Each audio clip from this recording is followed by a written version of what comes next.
महत्वपूर्ण मौके पर रामनगर में आयोजित इस समारोह में अपनी बात रखें सांसद चंद्रशेखर आजाद जी। प्यारे साथियों, कुछ भी बात रखने से पहले मैं आपसे आग्रह करूंगा कि आप अनुशासन बनाएं। अदरवाइज मुझे यहीं से मैं आपको जय हिंद करके वहां चला जाऊंगा अगर आप अनुशासन नहीं बनाओगे, क्योंकि हर कार्यक्रम के अपना एक तरीका, गरिमा, एक उसको आगे बढ़ाने की प्रक्रिया होती है। ये चुनावी कार्यक्रम का समझ आता है, राजनीतिक कार्यक्रम ये नहीं समझ आता। आप लोग कोशिश करो, बैठ जाओ। यहाँ ना बैठे तो कुर्सी बैठ जाओ, जब कुर्सी बैठ जाओ, यहाँ बैठ जाओ, कुर्सी पे लगा जाओ, जब बैठ जाओ सब लोग कुर्सी बैठे। हम कुर्सी में बैठे इसकी लड़ाई बैठ रहे हैं तो लोग कहाँ जमीन में टिके बताओ। कहीं बैठ जाओ, कहीं बैठ जाओ, मगर बैठ जाओ, खड़ा रहेगा तो फिर बात नहीं होगा। और 1 मिनट है इसके लिए, 1 मिनट में फालतू का समय नहीं है।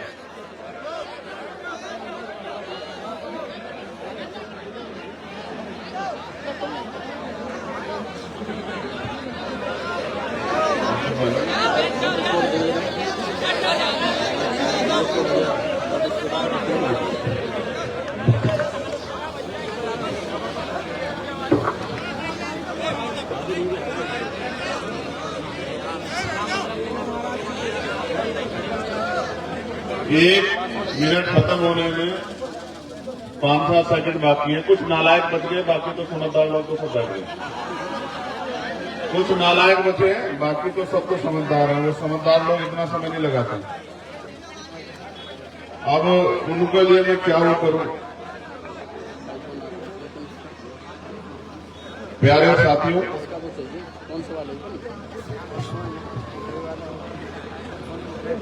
ये आज का जो कार्यक्रम है, मुझसे पूर्व बहुत सारे वक्ताओं ने इसको लेके अपने अपने विचार रखे और मैं सभी के विचारों से सहमत हूं, क्योंकि एक ही विचार में मानने वाले लोग। लेकिन मेरे लिए इस कार्यक्रम की बड़ी अहमियत है। सर्वप्रथम तो क्योंकि आज मां सावित्रीबाई फुले जी की जयंती है, मैं मंचासीन अपने सभी साथियों को, जिनमें राजनेता भी हैं, पत्रकार भी हैं, प्रोफेसर भी हैं, चिंतक भी हैं, अधिकारी कर्मचारी भी हैं, न्यायाधीश भी हैं, मैं आप सबको और जो सामने महान जनता, क्योंकि आप ही सबसे बड़े हो, आपसे बड़ा कोई नहीं, आप ही बनाते हो, आपके बीच से लोग निकल के आते बनते। तो मैं आप सबको शिक्षा की नायिका, और नायिका तो छोटा हुआ, महानायिका मां सावित्रीबाई फुले जी को जयंती के इस अवसर पर उनको नमन करता हूं और आप सबको हार्दिक बधाई देता हूं। प्यारे साथियों,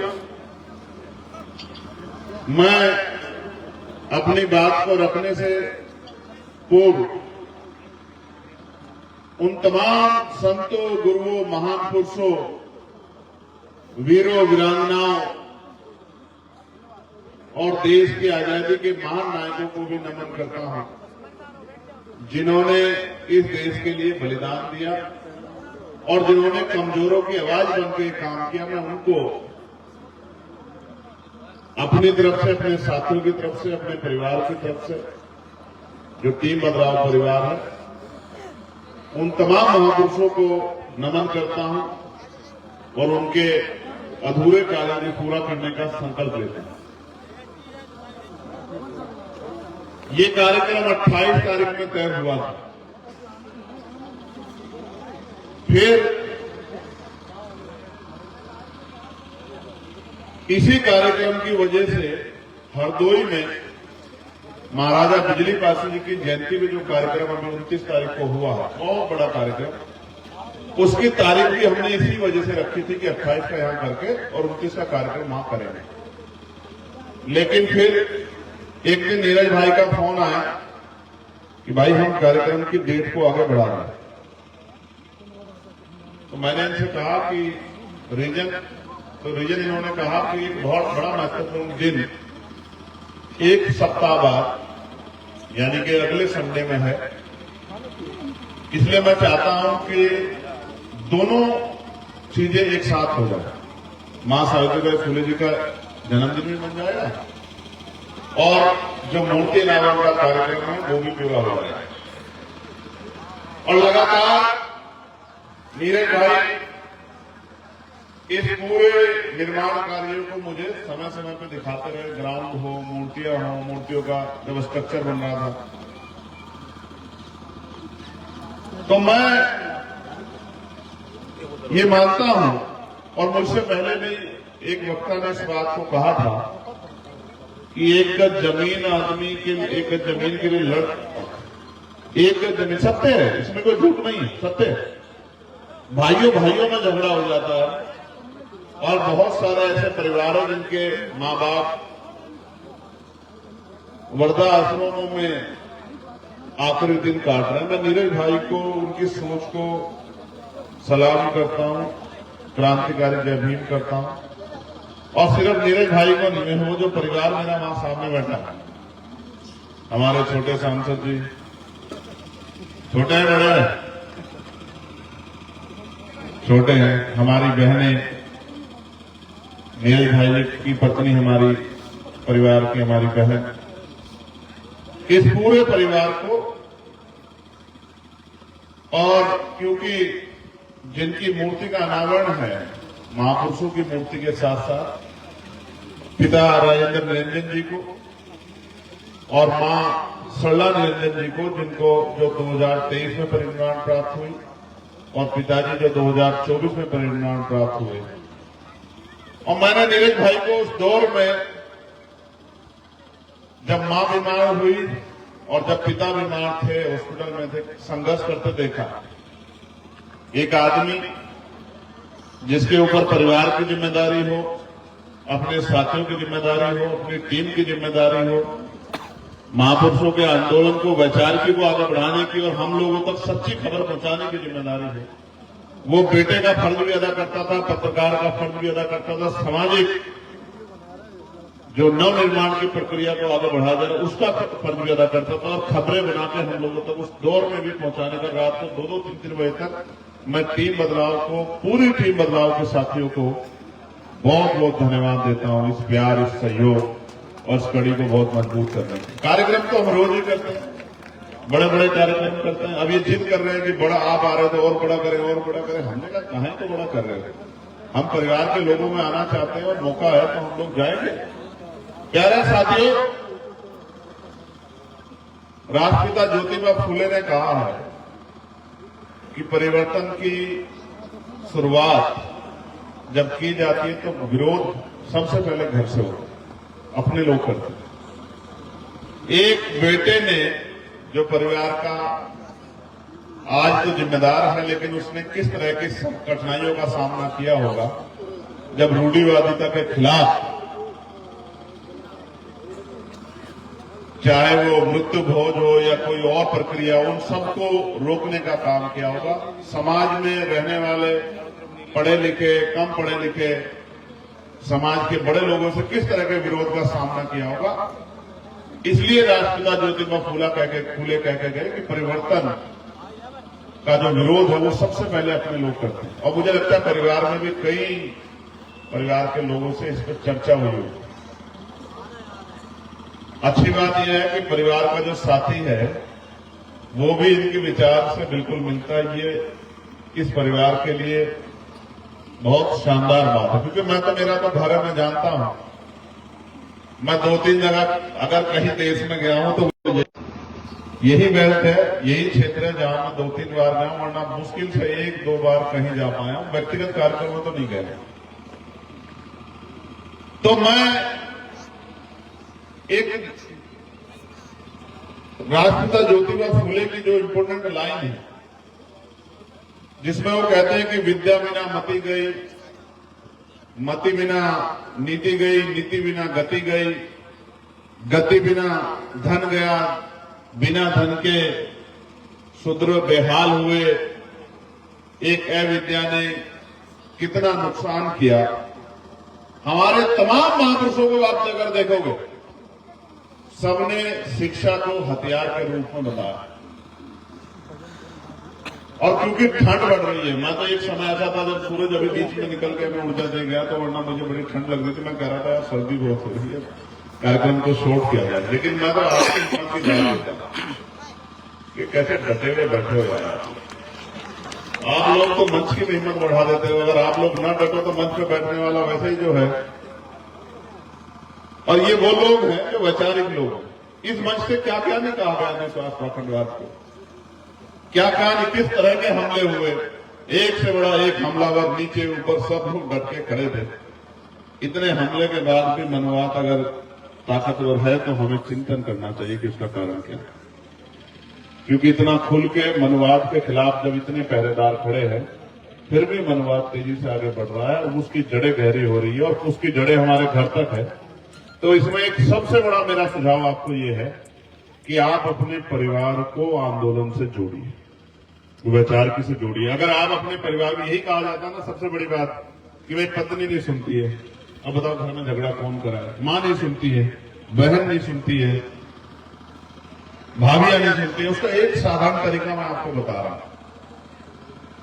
आपकी बात नहीं सुनती ना, तो आप किसी दूसरे व्यक्ति को लाके खड़ा करो। किसी बहुत महिला हम पे ऐसी हैं, आंदोलनकारी, नेतृत्वकारी महिलाएं, मिशनरी महिलाएं, जो महापुरुषों की विचारधारा को बताने का काम करती हैं। उन महिलाओं को अपने घर में लाके अपने परिवार को सबसे पहले शिक्षित करना। क्योंकि परिवार के अगर दो पहिए हैं और एक पहिया अम्बेडकरवाद की तरफ को जाता है और दूसरा पहिया मनुवाद की तरफ को जाता है, तो गाड़ी वहीं रहेगी जहां से शुरू हुई थी, गाड़ी कभी आगे नहीं बढ़ सकती। एक परिवार के दोनों पहिए अगर महापुरुषों के रास्ते पे चलेंगे, तभी जाके आने वाली नस्लों को ये रास्ता, ये विचार मिलेगा। अदरवाइज वो उलझ के रह जाएगा कि पिता कहते हैं बाबा साहब के रास्ते पे चलो, फूले जी के रास्ते पे चलो, साहू जी के रास्ते पे चलो, और माँ कहते हैं कि सुबह शाम धूप बत्ती करो, अगरबत्ती करो, घंटी बजाओ। बाबा साहब तो कहते हैं सुबह उठ के 2 घंटी बजेगी, एक स्कूल की, एक मंदिर की, आपको तय करना है कहां जाना है। उन्होंने ये भी कहा गुलाम को गुलामी का एहसास करा दो, अपनी बेड़ियां स्वयं काट देगा। तो हमें सिर्फ लोगों को जागरूक करना है, बाकी लोग अपने आप समझदार हैं, उनको क्या करना है। मैं 2 बातें इंपोर्टेंट ये कहना चाहता हूं। तलवारें बढ़ रही हैं, कलम छीने जा रहे हैं। कलम पे बहरा है और तलवारों के धार लगाई जा रही है। मैं तलवारों की धार लगाने वालों को कहना चाहता हूं, संभल के रहो। अभी संविधान हाथ में है, संविधान के आधार पर लड़ाई लड़ी जा रही है। किस दिन अगर आपकी तलवारों का जवाब देने का मन बना लिया, तो तलवारें चाकू से छूटी हो जाएंगी और पलायन करना पड़ेगा किसी दूसरे प्रदेश में। ये धार और ये हथियार और ये गुंडागर्दी और ये लाइसेंस हमने बहुत पुराने देखे हैं। उनके बच्चे हैं जिन्होंने 5-5 हजार साल की गुलामी को एक एक झटके से काट दिया। हम संकल्पित लोग हैं, हम समर्पित लोग हैं। जब तक हमारे शरीर में खून का कतरा है, मैं उनको कहना चाहता हूं जो इस देश को, संविधान को खत्म करने की बात करते हैं। जब हम नहीं थे शंभू साहब, जब बाबा साहब रोते रोते चले गए, बाबा साहब ने कहा था कि मुझे मेरे जाने के बाद मरा हुआ मत समझना, जब तक संविधान जिंदा है मैं जिंदा हूं। अब बाबा साहब के बच्चे जिंदा हैं, अब महामना रामसु वर्मा जी के अर्जक संगी जिंदा हैं। अब इस देश में बहुजन हिताय बहुजन सुखाय के पहरेदार जिंदा हैं। संविधान पे आंख उठाने वालों को ऐसा सबक सिखाया जाएगा कि भीमा कोरेगांव हल्का पड़ जाएगा। भीमा कोरेगांव के बाद नई पिक्चर जो देखी जाएगी वो हिस्टोरिकल होगी। मैं संविधानवादी हूं, लेकिन बहुत जिम्मेदारी से कह रहा हूं, अगर संविधान पे आंच आई तो हर कीमत से गुजर सकते हैं, इस बात को आप याद रखना। और जिसको हमारी ताकत देखनी हो वो गलतफहमी में ना रहे। अगर हम चुप रहते हैं उसका एकमात्र कारण ये है कि हम संविधानवादी हिंसक नहीं, लेकिन हम सेल्फ डिफेंस करना जानते हैं, हिंसा का जवाब देना जानते हैं। तो मैं आप सबसे भी कह रहा हूं नौजवानों को, भेड़ बकरी बनने से अच्छा है, कहा ना महापुरुषों ने कि 100 दिन बकरे की तरह जीने से अच्छा एक दिन शेर की तरह। भेड़ बकरी की तरह मत जियो जिनको बार बार किसी काम के लिए टोका जाए। योद्धा बनो योद्धा। और हमने इस आंदोलन के जरिए भेड़ बकरी नहीं तैयार की, योद्धा तैयार किए। एक एक योद्धा हजारों हजार लोगों का मुकाबला कर सकता है, वैचारिक के तौर पे, संघर्ष के तौर पे, समर्पण के तौर पे। और बहुत शानदार कहा था नवीन भाई ने कि क्रांति उत्सव होती है। संघर्ष में जो रो पड़ता है, संघर्ष में जो डर जाता है, वो कभी क्रांति नहीं कर सकता। जेल मुकदमे क्या है? जेल मुकदमे हम जेल मुकदमों से चल के यहाँ तक आए और हमने गोली खाई। अब आज के वर्तमान राजनीति में हमारा जैसा व्यक्ति नहीं होगा जो गोली खा के और फिर से उतनी ताकत से मनोवाद का और तमाम तरह की गुंडागर्दी का उतनी ताकत से सामना कर रहा है, चाहे पार्लियामेंट हो या सड़क। मैं आपको भी कहता हूं बहादुर नौजवानों, हम नहीं आ पाते इधर। आपकी जिम्मेदारी बनती है कि घर से निकल के घर घर जाकर लोगों को तैयार करो। नारा अच्छा लगाते हो, छातियों पे अपने अपने इस पे सीने पे लिखवा दिए, हमारी फोटो बनवा दी, हम देखते हैं, हम लोग आपके प्यार को समझते हैं। लेकिन हम भी कुछ करना अगर आपके लिए चाहते हैं, उसके लिए हमें आपकी मदद की जरूरत है। वो ज्ञान से बात आगे बढ़ेगी। ये लोकतंत्र लाठी डंडों की कीमत नहीं है, यहाँ सरों की कीमत है। आप खूब पढ़ो, खूब ज्ञान हासिल करो, ज्ञान में किसी पीछे मत रहो और आगे बढ़कर समाज का नेतृत्व करो। और कोई ऐसी फील्ड ना छोड़ो जहां से ये कहना पड़े कि हम किसी और पर निर्भर है। आत्मनिर्भर बनो, अपने आप को शक्तिशाली बनाओ, अपनी शक्ति बढ़ाओ और अपने बहुजन समाज में भाईचारा पैदा करो। यहाँ जितने लोग बोले, किसी के पीछे यादव टाइटल लगा था, किसी के पीछे मंडल टाइटल लगा था, किसी के पीछे वर्मा टाइटल लगा था, किसी के पीछे प्रजापति टाइटल लगा था, किसी के पीछे और इधर उधर तमाम टाइटल लगे थे, किसी के कुमार लगा था, किसी के कुछ और गौतम लगा था।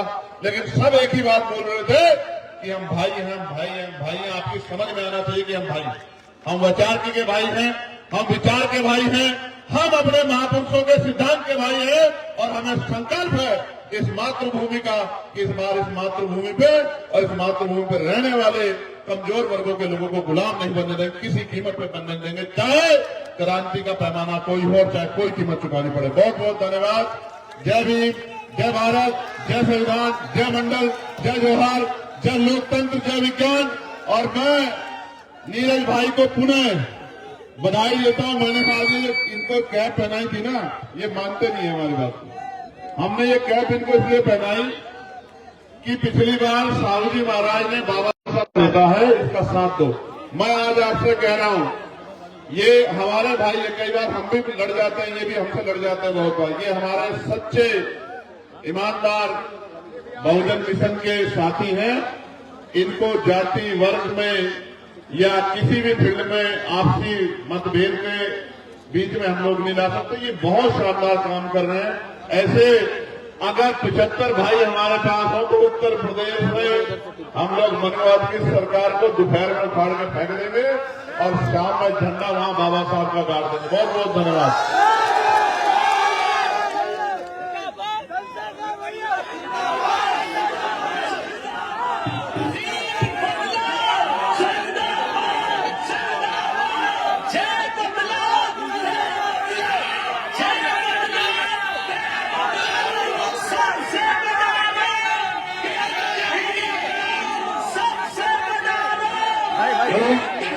अभी प्रतिमा का अनावरण बाकी है, एक मिनट शांत हो जाइए। अभी मंच से उतरने के बाद